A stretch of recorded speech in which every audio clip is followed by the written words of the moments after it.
ನಾಳೆಯಿಂದ ಎಸ್ಐಆರ್ ಆರಂಭ ಆಗುತ್ತೆ. ಮನೆ ಮನೆಗೆ ಭೇಟಿ ನೀಡಿ ನಾಳೆಯಿಂದ ಜುಲೈ 29ರವರೆಗೆ ಎಸ್ಐಆರ್ ಮತದಾರರ ಪಟ್ಟಿ ಪರಿಷ್ಕರಣೆ ನಾಳೆಯಿಂದ ಆರಂಭವಾಗುತ್ತೆ. ಆಗಸ್ಟ್ 5ರಂದು ಕರಡು ಪಟ್ಟಿ ಪ್ರಕಟಣೆ, ಆಗಸ್ಟ್ 5ರಿಂದ ಸೆಪ್ಟೆಂಬರ್ 4ರವರೆಗೆ ಆಕ್ಷೇಪಣೆ ಸಲ್ಲಿಕೆ, ಅಕ್ಟೋಬರ್ 7ರಂದು ಅಂತಿಮ ಮತದಾರರ ಪಟ್ಟಿ ಪ್ರಕಟವಾಗುತ್ತೆ. ನಾಳೆಯಿಂದ ರಾಜ್ಯಾದ್ಯಂತ ಎಸ್ಐಆರ್ ಪ್ರಕ್ರಿಯೆಗಳು ಆರಂಭವಾಗುತ್ತಿದೆ. ಇಂದು ಚುನಾವಣಾ ಆಯೋಗದಿಂದ ಸುದ್ದಿಗೋಷ್ಠಿಯನ್ನ ಮಧ್ಯಾಹ್ನ 2ವರೆಗೆ ಅನ್ಬುಕುಮಾರ್ ಅವರು ಮಾಡ್ತಾರೆ. ಮುಖ್ಯ ಚುನಾವಣಾಧಿಕಾರಿ ವಿ ಅನ್ಬುಕುಮಾರ್ ಅವರು ಎಸ್ಐಆರ್ ವಿಚಾರವಾಗಿ ನಾಳೆಯಿಂದ ಏನು ಪ್ರಕ್ರಿಯೆಗಳು ಆರಂಭ ಆಗ್ತಿರೋದ್ರಿಂದಾಗಿ ಅನ್ಬುಕುಮಾರ್ ಇವತ್ತು ಮಧ್ಯಾಹ್ನ 2ವರೆಗೆ ಸುದ್ದಿಗೋಷ್ಠಿಯನ್ನು ಮಾಡ್ತಾರೆ. ಹೇಗಿರುತ್ತೆ, ಏನ್ ಮಾಡಬೇಕು, ಸಿಬ್ಬಂದಿಗಳು ಬಂದಾಗ ಅವ್ರಿಗೆ ಏನೇನು ದಾಖಲೆಗಳನ್ನು ಕೊಡಬೇಕು ಅನ್ನೋದ್ರ ಬಗ್ಗೆ ಇವತ್ತು ಅನ್ಬುಕುಮಾರ್ 2ವರೆಗೆ ಸುದ್ದಿಗೋಷ್ಠಿ ಮಾಡ್ತಾರೆ.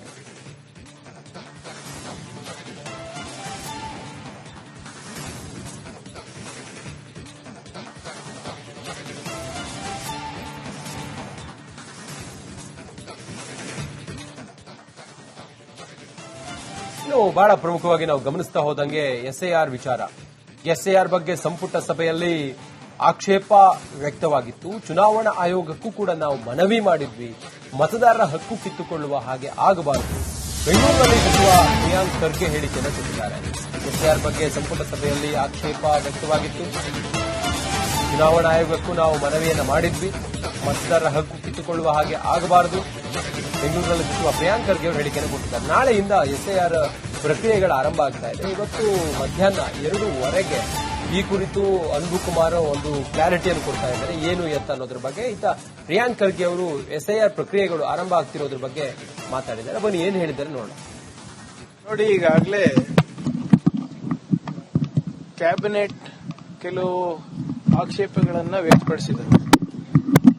8 ಆಕ್ಷೇಪಣೆಗಳನ್ನ ನಾವು ಲಿಖಿತ ಮೂಲಕ ಚೀಫ್ ಎಲೆಕ್ಷನ್ ಕಮಿಷನರಿಗೆ ಕೂಡ ಹೋಗಿ ಸಬ್ಮಿಟ್ ಮಾಡಿದ್ದೇವೆ. ಉದಾಹರಣೆಗೆ ಲಾಜಿಕಲ್ ಡಿಸ್ಕ್ರಪೆನ್ಸಿ ಅಂದ್ರೆ ಏನು, ಅದರಿಂದ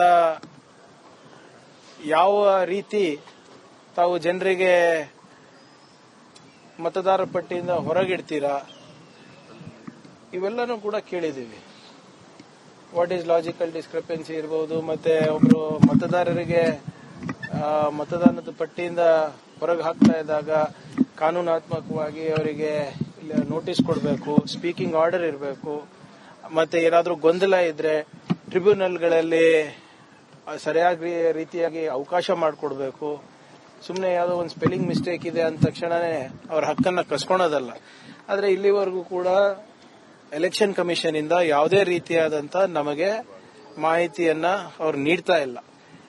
ಏನು ನಾವು ಕೇಂದ್ರ ಆಯೋಗಕ್ಕೆ ನಮ್ಮ ಕ್ಯಾಬಿನೆಟ್ ಡಿಸಿಷನ್ಸ್ ಅನ್ನ ತಿಳಿಸಿದ್ದೀವಿ, ಅದನ್ನೇ ನಾವು ಇಲ್ಲಿ ಕರ್ನಾಟಕ ಸಿಇಒಗೂ ಕೂಡ ಕೊಟ್ಟಿದ್ದೀವಿ. ಆದರೆ ಅಲ್ಲೂ ಕೂಡ ಯಾವುದೇ ರೀತಿಯಾದಂತ ಉತ್ತರ ಸಿಕ್ಕಿಲ್ಲ.